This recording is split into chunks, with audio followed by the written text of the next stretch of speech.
how's it going? So I believe this is called a succulent pot in a pot. I put one together last year that was somewhat similar, different containers and all of that, and different plants. But they're so fun. You can get really creative with these sorts of things. And I was at the craft store the other day, totally not looking for this mug, but it caught my eye. Eat, drink, and be merry in the Christmas section. And I thought, oh, that would be so cute.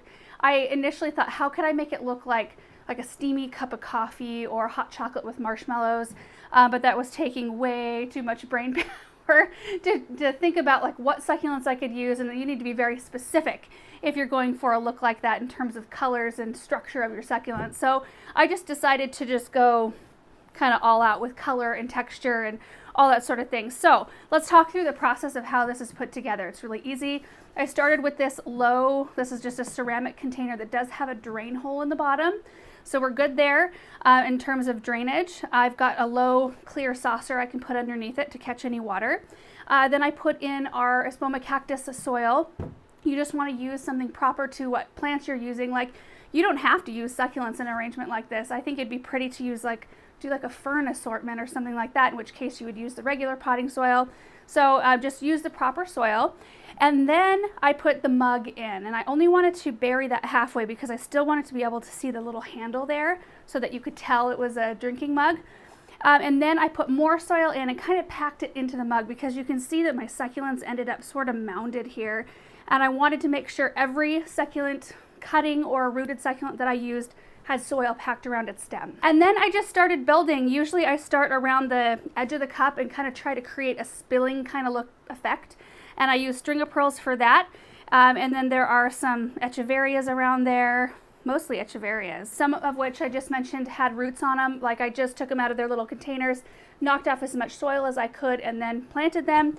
Other ones that I needed to be like specifically placed and I couldn't fit the whole root ball in, I just cut off the succulent and used that cutting. So the only difference between how I take care of it with the fresh cuttings versus how I would take care of it if they were all rooted is I just am not going to water it for about 5 to 7 days.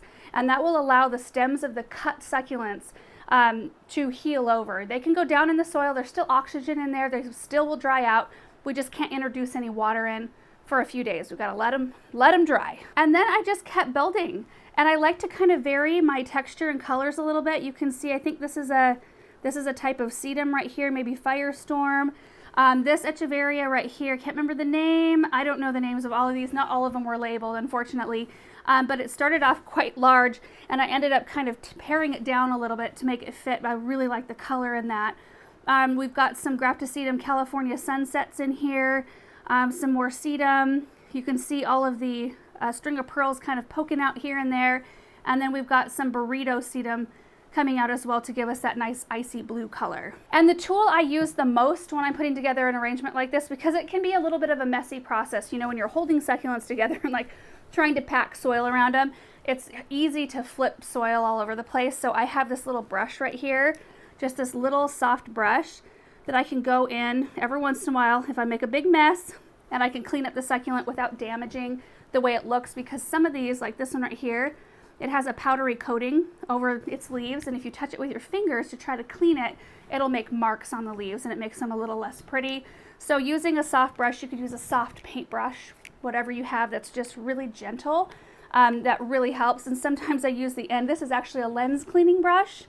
It was Aaron's and I stole it years ago, but I like this little end. It's got kind of a wide flare at the end, and I can kind of tip a succulent up and pack the soil in if my fingers are a little bit too big to get into that specific spot. And then when I was all done and I felt like I had filled it in to the point where I wanted it to be filled, it was time to top dress the soil, which I'm always torn about. I usually get an arrangement done and I really just like the way it looks on top of the soil, but I don't like seeing little pieces of white perlite sticking out. If it was all brown, like maybe I could use a brown mulch, that might be okay. But I do like to have finished. I like to have the soil covered. The only problem with that is I had this black stone, which I love. I think the black is perfect because it usually recedes and disappears. You don't really see it and it lets everything else shine. But the glossiness, maybe it's just the light in here, but the glossiness kind of distracts me a little bit. My other options that I had on hand were white, which I feel like kind of looks a little bit messy. not a huge fan of white top dress. And then I have a charcoal gray, but it was very, like a medium to charcoal gray. And it was a little bit too close in color to the blues I used, and so I felt like the contrast wouldn't be enough. But overall, I'm really happy with how this turned out. I think it looks super festive and pretty, and all of these plants will be happy because they are planted straight in soil, and they will, like the succulent cuttings, it'll take them a month or two to start putting on roots, and then they may start to grow a little bit. When you put them in this close together, they tend to grow a little slower, so we should get quite a lot of time out of them. But honestly, arrangements like this that are seasonal, clearly, we'll be taking this apart after the holidays and probably using these cuttings in a different project. Now for watering, this one's really easy because everything's planted normally. You could water it with a watering can or put it in a sink and let it, water it and let it drain out there. I will probably still use my large syringe, so I just draw up the water. I'm not going to do it today because of my fresh cuttings. And then I can get in here. Ooh, there's still some water in here. Hold on. Okay, there we go.